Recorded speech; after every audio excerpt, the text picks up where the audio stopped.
Shabbat Shalom. I hope that this pre-Shabbat video finds you and your family healthy and safe. This week's Parsha, the Parsha of Bo, the divine promise to bring the Israelites out of Egypt is realized. Following the plague of darkness and before the final plague of death that will break the Pharaoh's grip on the people, God gives to Moses the instructions for the observance of the very first Passover, which include the two most fundamental laws of the celebration, that is, the eating of matzah and the not eating of chametz.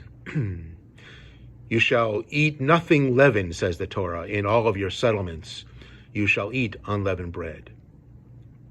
A few years ago, as our weekly Talmud class was studying the tractate of Brachot, we came across a curious set of blessings recited by various rabbis. One in particular stands out for me this day.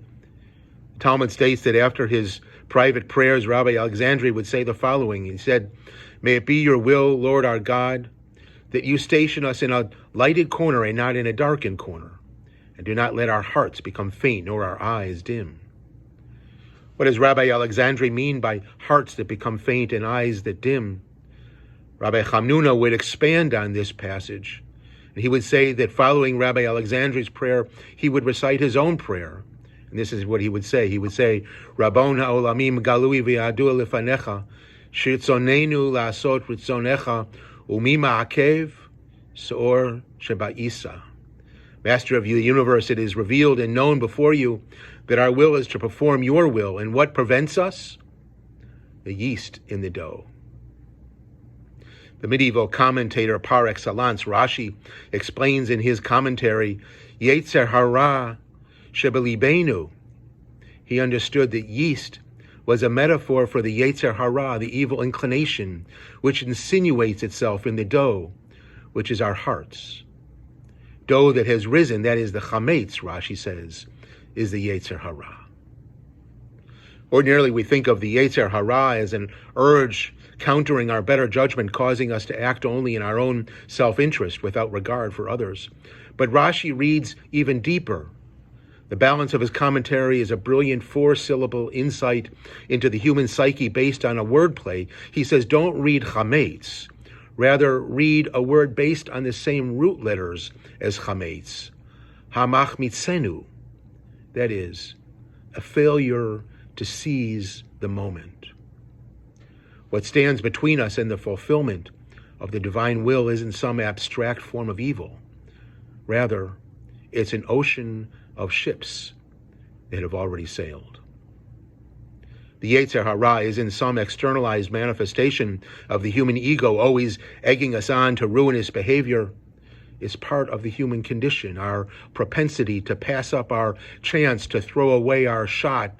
The chametz in our lives, the Yetzer hara, is our gift for never missing an opportunity to miss an opportunity.